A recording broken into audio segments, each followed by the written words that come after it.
역사는 단순히 과거로만 보아서는 안 되죠. 왜냐하면 역사 속에 많은 실패와 비극이라고 하는 건 결국 어떤 상황과 또 환경 속에서 사람들의 어떤 선택, 그 선택에 따른 결과죠.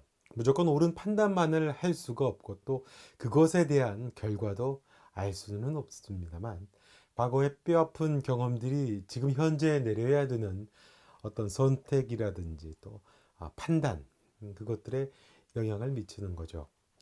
지금 내리는 판단이 어떤 결과를 가져올지는 모르지만 과거의 경험을 통해서 간접적으로 유추해 볼 수 있고 예측할 수 있고 또 대비할 수 있고, 그래서 반복되는 실수와 비극을 피하는 게 지금을 살아가는 그런 과거를 갖고 있는 현재 우리들이 해야 될 일이겠죠.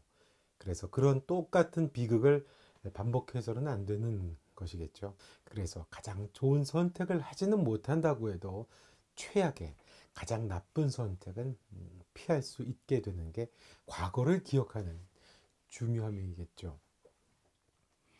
이 다큐멘터리 영화는 인류의 역사에서 가장 비극적인 사건이라는 6년 동안 5천만 명, 그러니까 우리나라 대한민국 인원이 다 사망을 한 사건, 이전에는 찾아볼 수 없었던 산업화된 대량 학살이 이어지고 또 민간인이 대량으로 죽음을 학살을 당하는 사건, 2차 세계대전에 대한 기억입니다.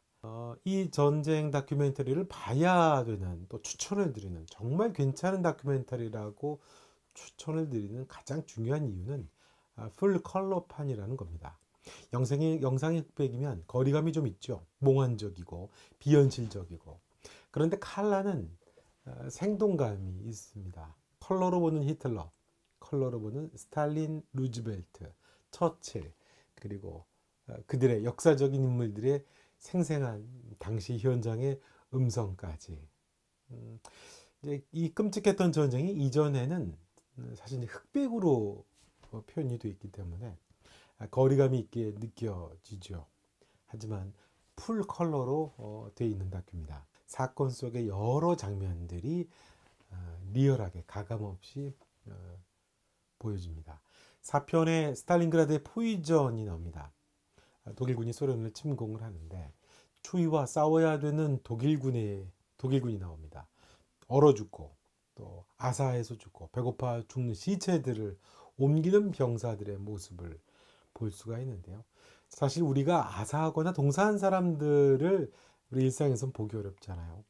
뻣뻣하게 굳은 모습들을 트럭에 싣는 장면들이 가감없이 나옵니다. 특히 9편의 부첸월드의 해방, 수용소 해방은 마치 나치의 유대인 수용소 이야기인데 인형을 쌓아놓은 것처럼 유대인들의 시체가 잔뜩 쌓여져 있는 장면들을 보게 됩니다. 또 시체를 버리는 장면들, 허담한 시체들. 처음에 볼 때는 저게 설마 시체인가 하고 보게 될 정도로 리얼하고요. 이게 다 풀 컬러로 되어 있기 때문에 이전에 보던 유대인 수용소보다 더 생생합니다. 보는 분에 따라서는 힘들 수도 있고 충격적이기까지 합니다. 그래서 좀 마음 약한 분들은 건너뛰는 게 나을 수도 있을 정도로 리얼하다는 거죠. 참혹한 역사적 사실, 비참함, 그 사실을 보다 더 정확하고 생생하게 볼 수가 있고, 이 전쟁의 역사가 가르쳐 주는 게 뭘까요? 아무리 고도로 집단화된 단체나 개인이라고 해도 언제나 인간 안에는 야만성이라는 폭탄을 우리가 갖고 있다는 거 아니겠습니까? 그런 것들, 이 다큐 속에서의 그 리얼하고 생생하고 입체적인 참상들이 굉장히 끔찍합니다만 자극적이라기보다는 마음이 아프고 놀랍고 힘들어요. 불편하고. 장면들 속에 나오는 죽은 자들과 살아있는 사람들의 모습이 건조한 일상입니다. 비극은 특별한 게 아니고 언제나 우리 일상에서 벌어질 수 있는 현재가 될 수 있다는 것. 지금 우리가 살고 있는 시대가 문명화되어 있는, 고도로 문명화되어 있는 사회지만 우리 사회가 또 우리 이웃이 그렇게 될 수 있다는 섬뜩함, 생생한 장면들이 그렇게 다가옵니다. 그러면서 우리에게 전쟁이라고 하는 것이 어떤 의미가 있는가라고 하는 교훈을 실제적으로 주는 것 같아요. 두 번째 참 추천드리고 싶은 건 이 10개의 사건 속에는 숱한 전략과 전술이 나옵니다.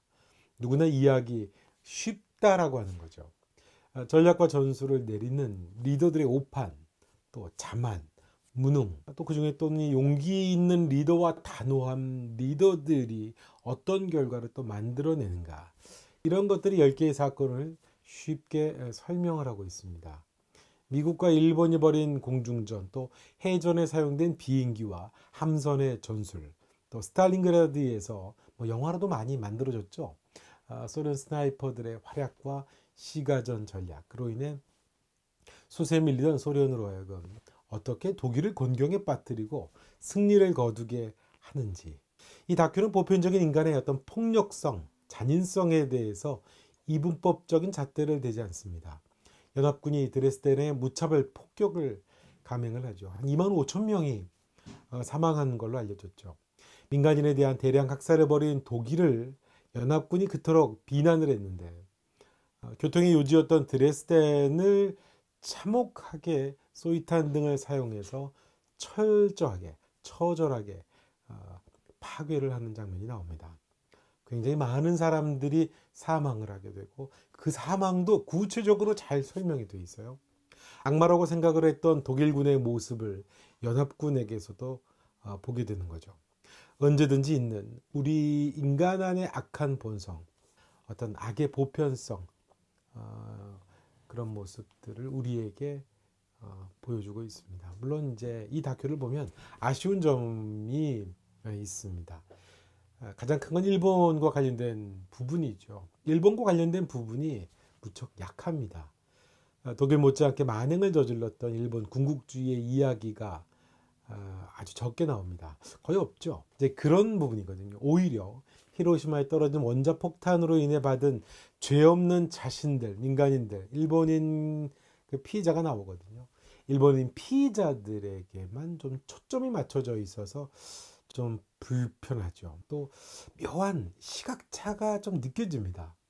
일본을 떠나서, 일본은 이제 가해자이지만 아시아라고 봤을 때 드레스덴의 폭격과 일본의 원폭 투하에 대한 민간인 학살에 대한 설명의 온도차가 좀 있는 것 같아요. 이 다큐에서 놀라운 건 소련과 미국, 또 유럽의 정치적인 견제로 인해서 2차 세계대전이 끝나고 나치의 전범 재판에서 그들이 모두 풀려났었다는 게 놀랍습니다.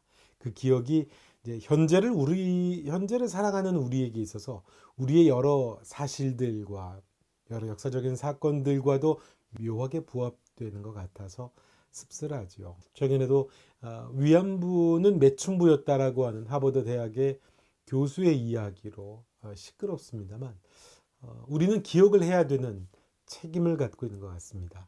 잊어버리게 되면, 시간이 흘러가게 되면 그것은 다시 왜곡이 되게 되고, 왜곡이 되고 잊혀지게 된다라고 하면 그 과거는 다시 현재에 벌어질 수 있는, 발생할 수 있는 일이기 때문에 10대 사건으로 보는 이 2차 세계대전은 그래서 더 생생하게 우리의 기억을 환기시켜주고, 그 안에서 이야기들을 흥미롭게 잘 정리해 놓은 아주 수작이라고 할 수 있을 것 같습니다. 가족들하고도 같이 봐도, 아이들하고도 같이 봐도 좋을 것 같고요. 자, 내용 좋으셨으면 구독과 좋아요 부탁드리겠습니다.